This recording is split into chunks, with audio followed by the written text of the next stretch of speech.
In woodworking, as time goes by, you realize that we'll need more than one saw in your shop. Beginning woodworkers tend to primarily purchase miter saws and table saws. In order to purchase tools that will serve you properly as you gain more experience, you need to know what to look for in a saw. A great tip for gaining inspiration or information on more do-it-yourself projects is to check out woodworking stores that sell discounted tools, and woodworking shows can be a great source as well. How to choose a woodworking saw. Many times the first and most important power tool people buy for their workshop is the table saw. Typically, voltage for saws come in 120 or 240. Normal household circuits take 120 voltage for saws. For 240 voltage, a dedicated circuit is required. Most of the time a 120 volt saw will suffice, but if you require more power you can get an electrician to put in a dedicated line for you. Usually only professionals, who have regular use for their saw, require 240 voltage.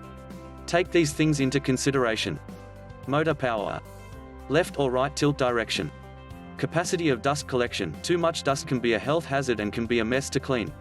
Fence accuracy. You want a fence that will be easy to use and adjustable. Woodworking miter saws.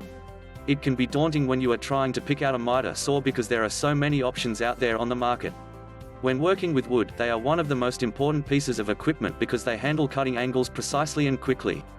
If you want to narrow down your options when choosing a saw, an important source of information is reading reviews. Furniture making projects and replacing trim for your entire house are examples of big jobs that are great for miter saws. In terms of the entire appearance, a tight miter can make a big difference. Two options for miter saws are to either use them on the ground or on a stand. The stand option is best when you have to cut a lot of wood. Jigs for woodworking. Woodworking jigs, which tend to be an essential part of a diverse array of projects, increase accuracy and save time. When you need to create many pieces, using jigs can not only be much faster, but can ensure that all pieces are identical. You end up with more professional and consistent results.